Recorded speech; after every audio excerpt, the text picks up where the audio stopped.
राज्यघटनेच्या एका संस्थेचा प्रमुख ज्या वेळा पहिल्यांदा या राज्यामध्ये येत असेल आणि तोही त्या राज्याचा, तर जी वागणूक त्यांनी दिली ती योग्य आहे की नाही हा त्यांनीच त्यांचा विचार करावा.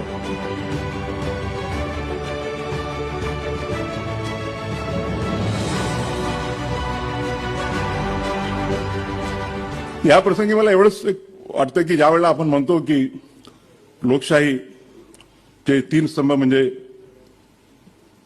न्यायपालिका, विधिपालिका आणि कार्यपालिका हे समान आहेत, तर every organ of the constitution must reciprocate and give its due respect to the other organs.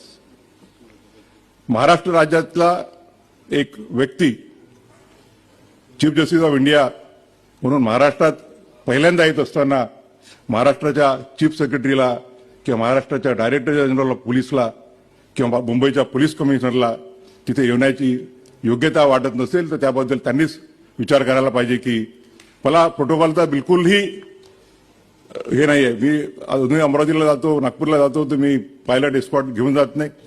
Supreme कोर्टात येईपर्यंत अमरावतीला न्यायालयात असताना मी मोटरसायकलवरून फिरायचो मित्रांच्या. परंतु it's a question of respect by the other organs of the institution to the judiciary. एका राज्यघटनेच्या एका संस्थेचा प्रमुख ज्या वेळा पहिल्यांदा या राज्यामध्ये येत असेल आणि तोही त्या राज्याचा, तर जी वागणूक त्यांनी दिली ती योग्य आहे की नाही हा त्यांनीच त्यांचा विचार करावा. या लहान लहान गोष्टीमध्ये मला हे नाही, दुसरा एखादा आमच्यातला एखादा कोणी असता तर आर्टिकल 142 किंवा 140